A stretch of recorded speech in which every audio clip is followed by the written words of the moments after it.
Moramo konkretno o tome šta nas sprečava da budemo bolji nego što jesmo i nemoj niko da mi kaže da je najbolji moguć.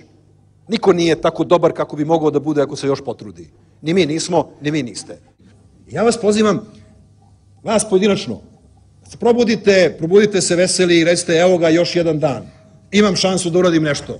A ne, kad se završi dan, hvala Bogu, još jedan se dan završio. Život je čudo jedno. Dato nama.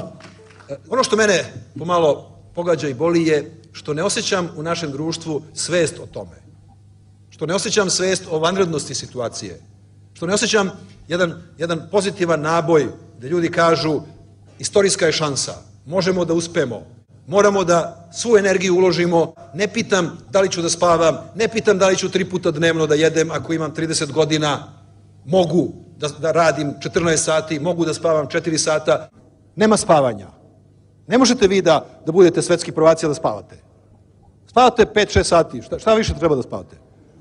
Spavat ćete kad budete u penziji. Penzioneri mogu da spavaju. Ako niste u penziji, nemojte da spavate. Nema subota, nedelja, praznici.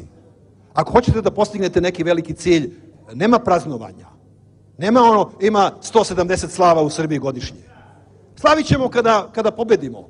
Ne možemo mi da pobedimo, a da u vreme treninga slavimo.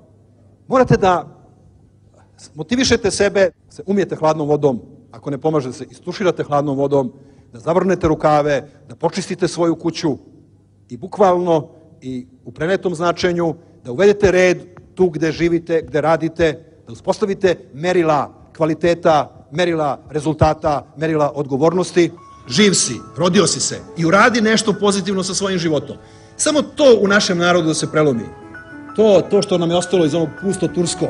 Da kažemo, ma, lako ćemo, ma, sutra ću, ma, ne može to. Naravno, svet je surovo tržište i niko ne voli nikoga. Svi vole samo sebe. A pošto mi ne volimo baš sebe, oni vole sebe, oni su uvek uspešniji. A jesmo mi krivi što mi ne volimo dovoljno sebe ili nam je neko drugi kriv? Sami smo krivi. Trenutno stvari ne izgledaju tako. Trenutno ima jako mnogo malodušnosti, jako mnogo cinizma. Šta je naše merilo?